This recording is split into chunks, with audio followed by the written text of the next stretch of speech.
Let's see this question. यहाँ पे हमें चार फंक्शंस दिए हुए हैं और बोला है इनमें कौन कंटिन्यूस डेरिवेबल होगा या जिसका डेरिवेबल ही कंटिन्यूस होगा, जिसका डेरिवेटिव ही कंटिन्यूस होगा, ये पूछा है।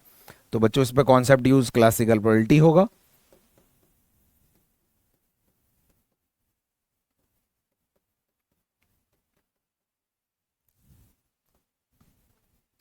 अपन यहाँ पे सैंपल स्पेस देखें, पहले सैंपल स्पेस तो चार ही रहेगी, आप कोई भी इसमें फंक्शन लीजिए, चार ही अपने पास अवेलेबल है। अब बच्चों अगर आप ध्यान से देखोगे ये ग्रेटेस्ट इंटीजर फंक्शन है, लेकिन किसका, फ्रैक्शनल का, तो वो तो जीरो ही आना है।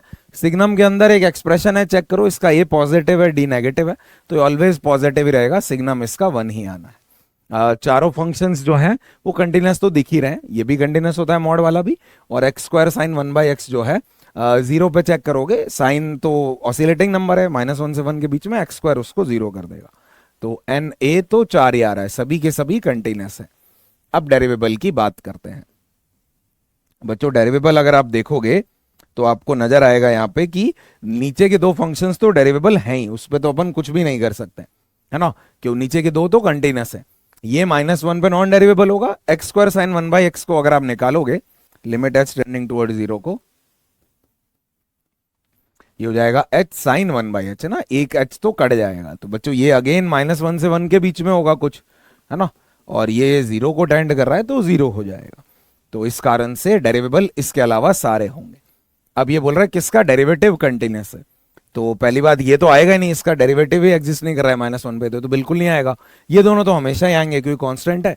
X square sine one by x को भी अगर आप निकालोगे ना यार बच्चों, इसका डिफरेंशिएशन अगर आप निकालोगे तो कुछ इस टाइप का रहेगा।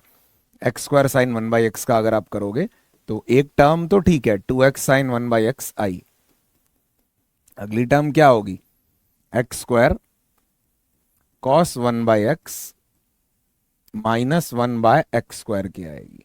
तो बच्चों ये कैंसिल हो जाएंगे, है ना, मल्टीप्लाई होके, इनटू कर रहे हैं वैसे तो अपन इसको, है ना, तो मैं लिख देता हूं -1 बाय एक्स स्क्वायर, है ना। तो अपन ने पहले एक्स स्क्वायर का किया, साइन वन बाई एक्स आया, एक्स स्क्वायर ऐसे का ऐसा ही, साइन का अपन ने किया कॉस वन बाई एक्स, फिर 1 बाई एक्स का कर रहे हैं। तो बच्चों ये अपना एफ डैश एक्स जो बनेगा, ये इस टर्म में तो कोई प्रॉब्लम नहीं है, 2x sine one by x में, लेकिन अगर आप देखोगे कॉस 1 बाई एक्स का टर्म बन जाएगा। तो बच्चों ये ऑसिलेटिंग है, ये प्रॉब्लम करेगा जब अपन जीरो को टेंड करेंगे तो, है ना, तो इस कारण से ये डेरिवेटिव कंटिन्यूस अपना नहीं आएगा x इक्वल्स टू जीरो पे, है ना। तो बच्चों यहां से अगर आप देखोगे तो ये अपना कितना आ गया, अब 2 ही आएगा, दो ही वैल्यूज बची अपनी। तो अब अपना अगर आप पी ए देखोगे तो वो तो 4/4 आ जाएगा, अपना 1 हो रहा है। पी बी देखोगे तो वो अपना 3/4 आ रहा है, और पीसी जो है वो अपना 2/4 आ रहा है। बच्चों बहुत आसान है, अपन इन तीनों को जोड़ सकते हैं यार, तीनों को जोड़ने पे आप देख लीजिए कितना आ रहा है, ये 9/4 आ रहा है अपना, तो ये करेक्ट हो जाएगा यार, है ना। ऑब्वियस सी बात है सी इनकरेक्ट हो जाएगा। यहाँ पे अगर अपन देखें तो इसको आप डायरेक्ट भी सोच सकते हैं, अगर ए नहीं हो रहा है तो बी क्यों नहीं प्रोबेबिलिटी, अगर फंक्शन कंटिन्यूस ही नहीं है तो फिर ये बोल रहा है उसके डेरिवेबल आने की प्रोबेबिलिटी, तो ये तो जीरो ही हो जाएगा। लेकिन अब बी नहीं हो रहा है, यानी कि फंक्शन ये बोल रहा है डेरिवेबल नहीं है, तो बच्चे उसके बाद डेरिवेबल नहीं होने के बाद अपने पास ऑप्शन कौन सा बचा, ये एक ही, और इसके कंटिन्यूस आने की प्रोबेबिलिटी तो 1 ही हो जाएगा, तो ये तो 1 + 0 1, ये करेक्ट है। और ये भी अपन बहुत आसानी से निकाल सकते हैं, ये जो ऑप्शन अपने को दिया है।